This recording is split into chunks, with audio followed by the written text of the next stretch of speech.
everyone. Here we are again trying to do this podcast, right, Jacko? We've tried a few Indeed. times. Today here with Tim and amazing Enzo. Enzo, thank you very much for setting up these beautiful cameras and everything for us. It means a lot. So Tim is we have Jack Trouble here, Tim, It's an and honor. Rafa. It's an honor to be here, sir, Raphael and Jack. Tim, you were actually one of the pioneers of spiritual bar. Like I think we met here. You came here to the bar first, maybe 12 years ago. Yeah, I remember it. Yeah, it was an open mic night, right? I can't remember what it was, but We had this speakeasy in the beginning of spiritual, which was on the Thursday night. It was set up by Tom Soshers, which today he's like in a jazz band, Phoenician Blinds. He's amazing, insane pianist. So Tom was very young when he showed up here and asked me, "Hey, can we do this speakeasy night?" And I think that's when you showed up, yeah, I showed up. if I'm not wrong. I think I had a gig across the street Right, at the Barfly. Barfly, When right? it was Barfly, and then I came over and thought this place is really cool, man. The good old Barfly. So I came in, I had my guitar on me, and I asked if I could play a song, and you gave me that opportunity. Well, Dang, it was an open mic night. dang. I know. But even that, I felt intimidated. Yeah. This place had some energy. I could feel it. Yeah. Yeah. And one thing which is very impressive actually is that I remember when you at that time you were very thirsty musically. You were like ornate. You were like angry. Yeah. Really wanted to play music and write songs and stuff. I had a lot of angst. 12 years after, you exactly the same, if not more. Yeah. More angsty. Thirsty. Thirsty, Okay, thirsty, good. More thirsty than ever. Like Tim, always like playing music. If you come here to play a set upstairs, you're writing songs, and then Jack Trouble jumps in with you, grabs a guitar as well. You guys addicted to music, 24/7 musicians. Yeah, we're almost crazy. I But wouldn't say almost. we don't stop, do we? Well, We don't know anything else. Maybe. that is very Right. true. Oh, Yeah. that's what Enzo was talking about today before when we were setting up here. He was like, "Oh man, musicians, they should always try to do something else." Yeah. And I agree with him. But on the other hand, I think like some musicians they just want to play music all the time and live that reality, right? Yeah, we do. Like it's a drug for us. I mean, it was always a therapy for me growing up as a kid. Like I had music. It was my escape from life, from school, and all those things. And then the more you do it, and then you try and make your passion your career, and that's where all the complications come in, because you realize you actually need to make some money. Yeah, right. Well, I think this idea of like having chats with musicians that we're trying to do here for 10 years now. Finally, it's happening. This podcast thing or interview with musicians that play here in the bar and some of the up and coming London's musicians, I guess. Yeah. We are friends with a lot of them. It's just to hear the stories that you guys have and because we know the popular guys, the famous people, we check them out, we listen to them, but we don't know. You guys have a very similar lives of any musician, right? Because you wake up every day, you write songs. Sometimes you're hungover, you have to go to the gig again, and this and that. So I just I try to imagine like Tim when he was a child, suddenly playing the guitar, and then a few years after you're a musician on stage full time, and then you go to the States to study music. And how was it, man? Because playing music sounds a lot of fun, but people don't know the hard work behind it. Yeah, it's funny you mentioned that. I was literally talking to a friend about this. Like, people don't know that aren't musicians, that aren't songwriters, and do this full time. This is great to talk about it because there's so much behind turning up to a gig and preparation that it's like the iceberg concept, where people only see the tip of the iceberg, and there's this whole big weight of slob of ice that we've been through. I mean, all of us. I'm very lucky that I studied music. And a lot of people don't. They just come out of school and they do it. And I think that's great, But I'm very lucky to have gone to music college and studied it and gone to America and traveled these places. I think I met you right after I studied in America. I came back here. How long were you there for? I left in 2010, and I was 19 years old. Oh, And wow. I went to an amazing school called Berkeley. I went for the jazz guitar course, and then I changed to songwriting. halfway through my major. I really struggled to get through that school. It was like they call it, it's like boot camp for musicians, It's like you have to do 20 push-ups every day, every morning. You wake up, you have to sight read and all this stuff, and you get given all this information. So, but yeah, I met you when I sort of first was out in the real world, because even music college, we think we're already in the real world, but we're not. We're in this bubble of all these musicians. It's not the street, as you, Raf, have always taught me. You learn everything on the street. Yeah. So coming to London and moving here and playing these gigs, and you've given people the opportunity to get, go on stage and play in front of random people. And yeah, I've learned a lot from playing it. Also, you guys have built this place with me, right? All of us together playing music and digesting music full time. Yeah. Wow, that sounds intense. And then suddenly you're just gigging all the time, playing music and running after the cash, I believe. Yeah. How does it feel like? Because you don't have another job, do you? No. You work full time music. The way it started was I studied music, and like you've mentioned this phrase, which I always think is brilliant, which is the rock star syndrome. That was my dad. My dad used to say that. Yeah, and it's like when I did music and I went to college, I still had that drive. I want to be a pop star. I want to like make records. I want to be the front man with the guitar. So then I went to LA after college, because after studying in America, you get a year visa. So I went to Los Angeles, and I was like, I'm going to go to LA and make it. And I was just basically couch surfing, like living in Santa Monica, meeting random people, just trying to figure out how to make a living. And I managed to write some music for a TV show called Modern Family with a bunch of sort of rappers and sort of more like hip hop artists. And that gave me the opportunity to stay there. So that was my first sort of like cash from making music. And I was like, oh, wow, like you can make some money doing this stuff. But then, there's a lot more opportunity. There were a lot more opportunities in LA, but it was also really hard work to stay there with the visa and having to pay for that. So I came back to London.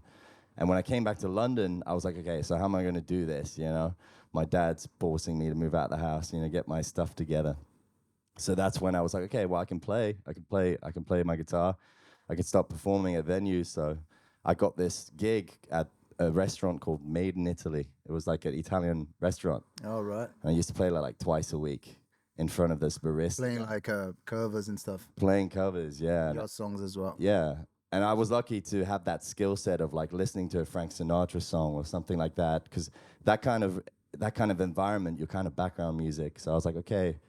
And I had to get that in my head. And that sort of killed my ego a bit, because it's like, people don't care about me. They just want to sit there, have a good time, and have their dinners and stuff, have their pastas, pizzas, and restaurant gigs. Probably one of the weirdest ones, because like I went to music college as well. I studied music, and where did you go again? I went to SSR London, which was just in Camden, which is kind of was that music production. Yeah, music production. Right. But and songwriting as well.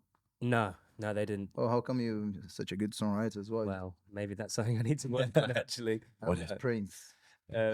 So obviously music college, they don't teach you about like they're pushing you to become like really good at music. Yeah. But not like once you get out of here, there's only so many ways you can make money as an independent musician with no backing.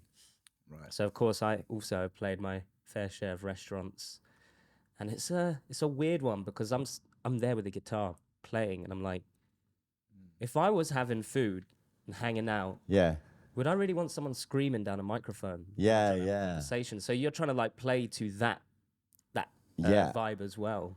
Yeah, right. Or you can just ignore it. Loads of restaurants, they play live music. In my work. Instrumental. I've never had a restaurant. I mean, I had a restaurant once here when this bar was a restaurant as well in the beginning, but But like in my work, because loads of restaurants play live music, right? Yeah, and it's good for you guys to grab the cash as well, get some money. Yeah. Of course. But it's kind of funny, because like when you play those gigs, you and I are both like, we would probably categorize it, we're still in the pop world, we still want to write songs as an artist and perform them.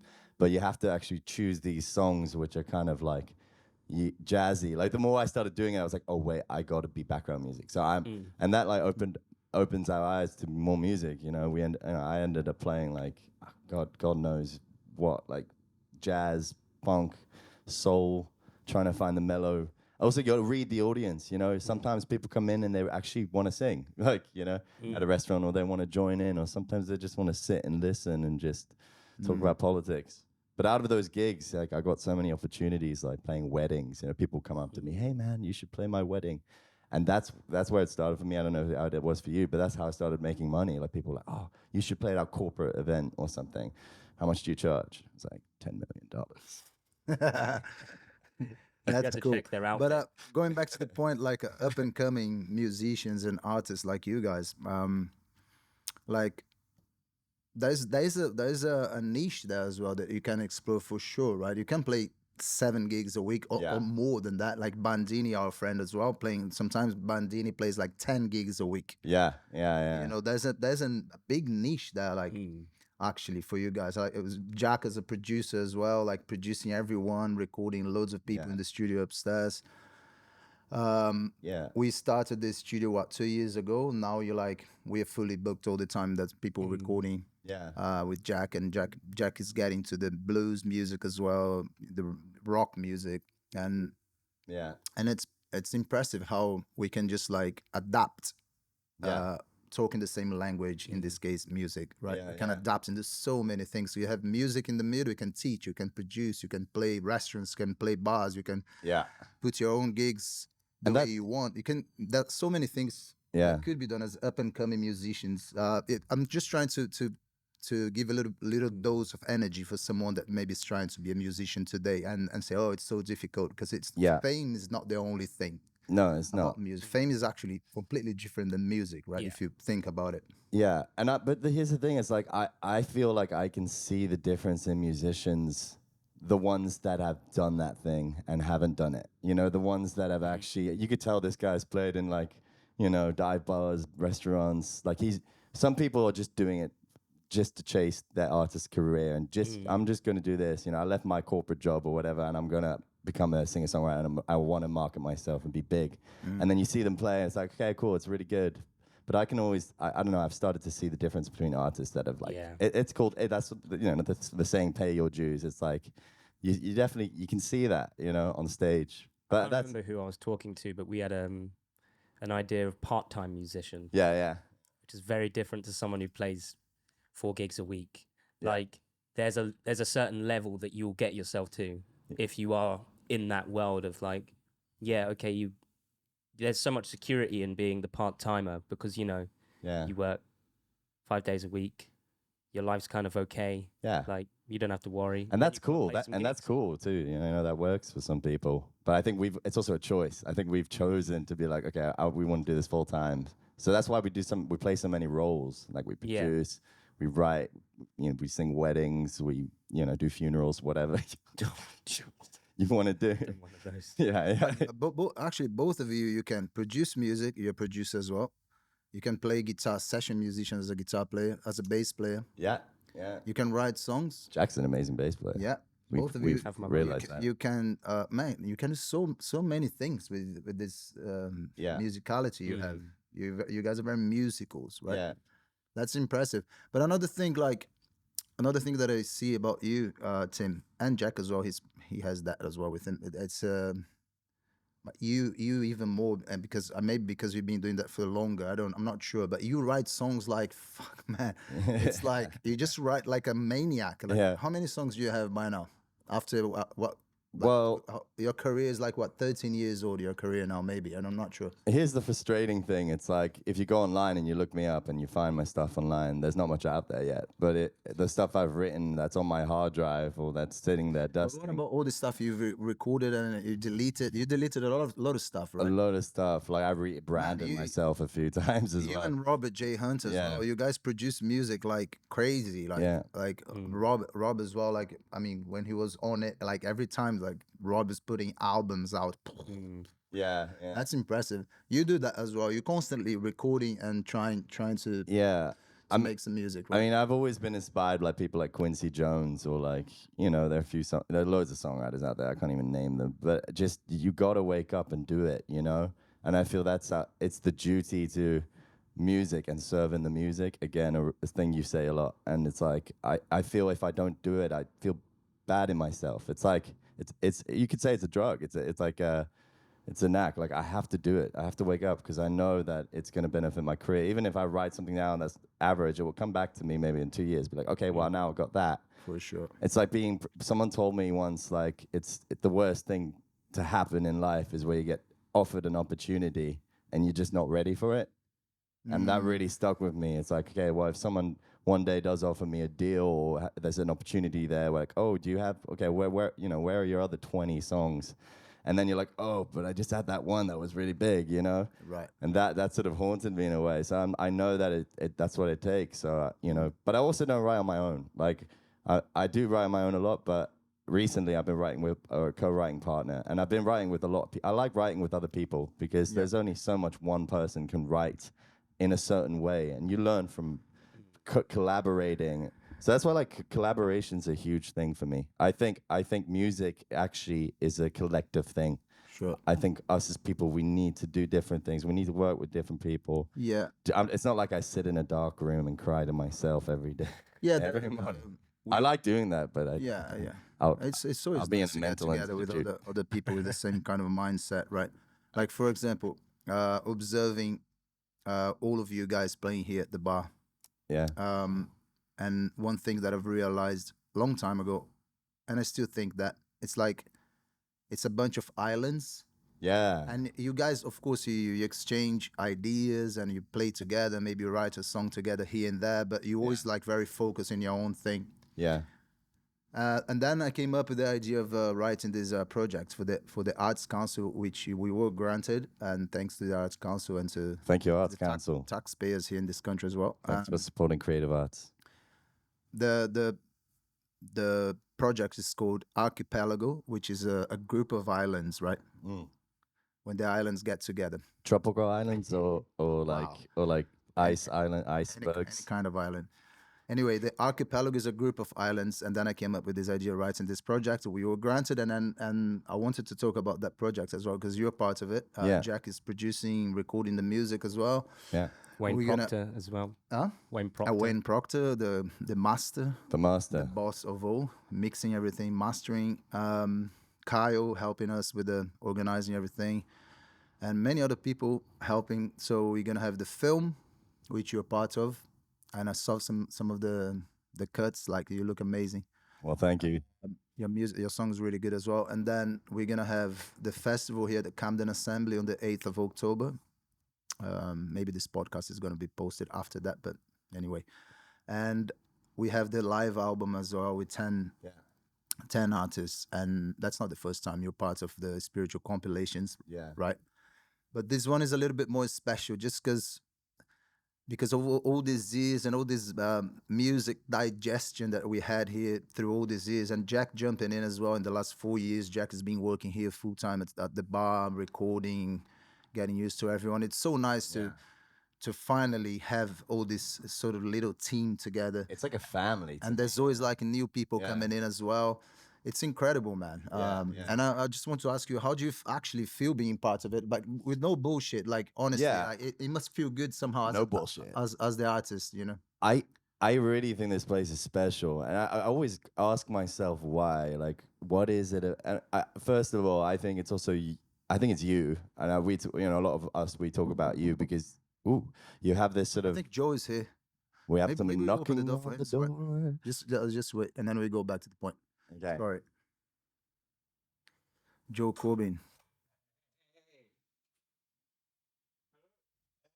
Hey, Joe. Hello, Joe. Hey, Joey. Hey, We're just in the middle of it, okay?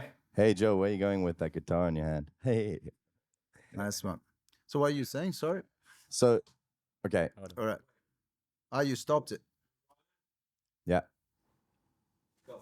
So I think I feel very special to be a part of this because I feel like you have a really good taste in music. I think it's also the genre of music that this is, which is roots rock, blues, a bit of jazz. It could be whatever. You're a huge Frank Zappa fan. I love Frank Zappa. He's great.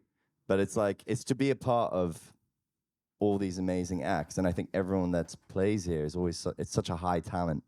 And I think that is because of you, because you know you find people and you're like you should play maybe on the weekend, you know, and then these people come back and you get to know them. So it's just like a collective of musicians that I'm grateful to be a part of. It's like Jack, for example, huge talent, you know, and it's just cool. It's like just cool, man. I think it's a bit out of date as well at the same time. Yeah. Because people are like, hey, why don't you play some rap music here and stuff like I actually love dancing to rap music. I love dance. It's the best music to dance, but it's not actually what we do here. I mean, we could have rap music here, but it's definitely got a vintage. It's a vintage. I would rather keep going with the old school stuff. But what's happening now more than ever, like I'm not sure you guys, your influences, musicians' influences are changing now. Yeah. So now we have a bunch of people, the very young ones, which sound like the guys that are doing good. The guys that are famous these days. Yeah. Everything sounds different than only 10 years ago, and that's how and that's the beauty of music as well, the way it changes all the time. But somebody said to me, a girl, actually, a customer the other day, like, your music's so out of date. You don't play anything like contemporary. Everything's old school. That's such a subjective statement, isn't it? Because what does out of date mean? It just means that it's played acoustically on a stage with just a vocal and a guitar. It just doesn't have a I guess like kind of the folk music, sort of folky vibes, blues music, that kind of thing. Like the teenagers are actually don't think they're listening to it. No, but that's cool though. No, that's cool. Yeah, there's like some really great electronic stuff. It's not a problem. It's just like we are quite out of date, and I think we should be aware of it. But it's like this kind of music. It's all about lyrics and guitar playing and skill set. You know, there's a skill set. There's a level of skill set, and there's a level of lyric writing and storytelling. And I was going to say, also playing at this place and being a part of it is also cool because I've grown a lot by coming here and like watching, people like Jack, Joe, Will, Poya, Robert J. Hunter, and like watching. I feel that you gain so much more by sitting here in the audience and watching someone live. It's so much more powerful than going on Spotify, iTunes, or YouTube and watch YouTube videos. Like you actually see something. Also, you get to talk to those musicians, and then it's like a mirror as well. Whatever they say, because they're in the same kind of zone as you. Yeah. If you see yourself, you're like, oh shit. Yeah. There's another one of me. Yeah. And the connections start right. I literally sit at the front here and make sure Jack's spit goes in my mouth because I think he's got like superpowers in his spit. Like the king of tuning, never out of tune. He's never out of tune, Or like Joe, I just want Joe to like. He's always in tune as well. I just want Joe to give me that magic. I once asked Joe. I was like, hey, dude, what? I was like, dude, what did you drink before this? And I made sure I had the same drink as him because he nailed it. I'm like, dude, cider. He drinks ciders. Ciders. Yeah, 10 ciders. I can't do that, man. But you mentioned the idea of like collaborating and getting together with other musicians. This is something that I definitely think you guys should do more, like really get together. To be fair, Tim has had a lot of musicians share the stage with him. More than anyone else I can think of. You've had a longer list of different collaborators over the last few years. You try a lot of stuff. I've tried a lot of stuff. Phoebe White, Phoebe's amazing. Handsome Rob now. And I love it. Again, it goes to like working with different people and different energies. It becomes a different thing. Maybe I get bored quickly with not with people, with like the sound. And you do that for a bit, and it's like I learned enough from working with those people, and it works vice versa with other people I worked with. They've moved on and done jazz stuff, or Phoebe's doing her own stuff. She's recording an album right now, and it's like it's cool. It's just it's fun. It keeps things exciting. Yeah. What about when you go like, fuck Raph, fuck this shit, man. Sorry, boss, we're swearing here. Sorry. Yeah.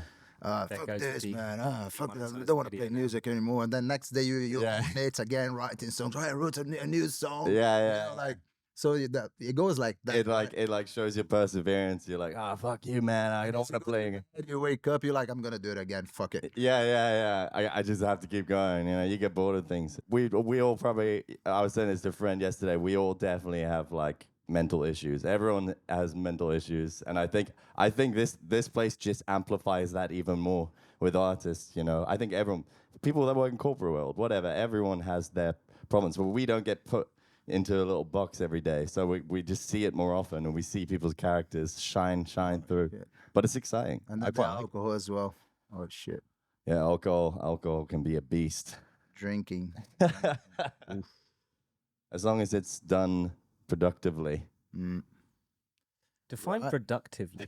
Productively drinking. Productively drinking. I mean, to be fair, Yeah. for where we, as somebody plays, main income is playing in bars or anywhere basically where people will congregate to have a good time. Yeah. There's Yeah. always alcohol there. Yeah, and that's the thing. It's like the little devil in the back of the room. You monitor yourself, because if we did this every night, and we would have, like you said, in England you play pubs a lot, and what do they give you at a pub? Oh, you're playing a gig. We'll give you 2 pints for free. Think about drinking 2 pints a night every night. If you're playing a gig every night, you're just drown. Not with that far off, to be fair. Yeah. When you're in your 30s, you're just like half dead. Yeah, but I honestly, man, I'm a huge advocate for mental health. Especially being a musician, having grown up with anxiety. It's like, dude, like I can't do that every night. Maybe on a weekend, but like, I guess there you are gotta monitor yourself. less and less people drinking alcohol these days, or the young generation. Yeah, Lots of people come yeah. here, they drink like fresh mint tea with lime, Yeah. which is not very profitable for us. You might go bankrupt in like 2 years' time, but I had a phase here where people are healthy. I had a phase here where I didn't drink for 6 months, and I came and I drank your tea, and I asked for pineapple juice, and your bartenders were like, "Tim, pineapple juice? What's going on? Are you okay?" 5 minutes. Oh, 5 minutes. Well, we have 5 maybe- minutes left. I believe so. Sorry, boss. We went on such a talking too much. tangent. But you know what would be This guy's the real boss, man. Siciliano. is Yeah. maybe Timmy not a could play joke. us one of his one of his also- many songs. Yeah. Yeah, right. Also, you're playing with Enzo, yeah? Yes, we've been doing some recording together. He's an amazing bass player. Cool. But yeah, man. So you guys playing together in the festival? No. I don't know. Although you have your bass player. Sorry. Yeah, we have a bass player, but we're definitely going to work with each other a bit more. And Right. I guess Yeah. it's time for you to play a song then for us. yeah, I'm not sure if you want to do the one with maybe not the one for the. I mean, you play whatever you want. But yeah. I the mean, one from the compilation people are gonna hear I'll play a song. release the album. I'll play a song called Savannah, which was off my record, which Archie produced, who I met here. So Archie it's kinda- Sylvester, man. Yeah. That guy is insane. And He's producing Jack Francis as well. It's sounding so good. yeah, and he started his record Big label. shout out to Arch- Archie Sylvester. I love you so much, and thank you Yeah. very much for being part of Spirituals of Forever. Like Archie Yeah. is one of the pioneers of spiritual with Joe Corbin. Yeah. And you like Yeah. like in the first wave of musicians that Yeah, brought your Yeah. lyrics and your sounds to this place. It means a lot Yeah. to us here. well, I'll play a song. Yeah, I Well, guess. where's your guitar? Yeah. All right. Well, this song's kind of about being a musician in London who's been through a breakup with someone because they chased their passion, probably worked on their passion harder than they worked on their relationship, so it seems fitting. Right. But thank you for having me, Jack and Raf. Our pleasure. Our pleasure, Tim. I don't know if we say goodbye after I play or if I just play. Just play the song, man. There we go. Here we go. This one's called Savannah. Is that coming through?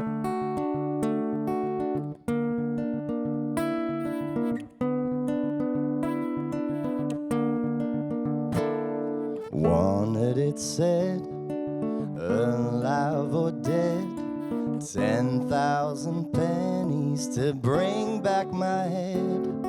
Sound on the line, I did my time, pushing out records, still none of them mine. And I kissed her goodbye, jumped on my horse, was one lonesome rebel without a cause. You killed with a stare, you knew what was there. I didn't have the nerve to go and write it together. You were your own woman and life was unfair. And oh my Savannah, if I had known better, I wouldn't have stood in your sun. It don't really matter if I had an answer, I'd say that I was foolish and young. Couldn't catch you, couldn't match you. Was a bad man in a band on the run. Woke up with a girl, stone rose on her back, thorns in my heart. The gig was a smash. Guess I missed your revolver, blue eyes like steel. And you were the reason those songs were all real. Now the moon's lit the sky, the crowds have all gone, and I'm still here in London in this old ghost town. These days go by like dust till dawn. And oh my Savannah, if I had my chance to, I'd do it all over again. I'd take you out dancing and we'd be romancing. I'd be your most wanted man. Couldn't catch you, couldn't match you. Was a bad man in a band on the run. And I was the sheriff of nowhere. Either way you would have shot me down. You were riding out into the open, and I would have dragged you down. And oh my Savannah, if I had my chance to, I'd do it all over again. I'd take you out dancing and we'd be romancing. I'd be your most wanted man. Couldn't catch you, couldn't match you. Oh Savannah, was a bad man in a band on the run. Damned if I do, damned if I don't. You left me hanging. Damned if I will, damned if I won't. You left me dangling. Damned if I do, damned if I don't. You left me hanging at the end of the rope. At the end of the rope.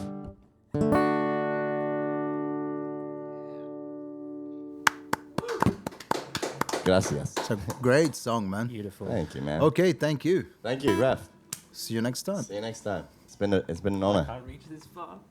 Bless you, Tim. Ciao, ciao. Thank you, Jack. Everything. Jack, Raphael. Cheers, Enzo.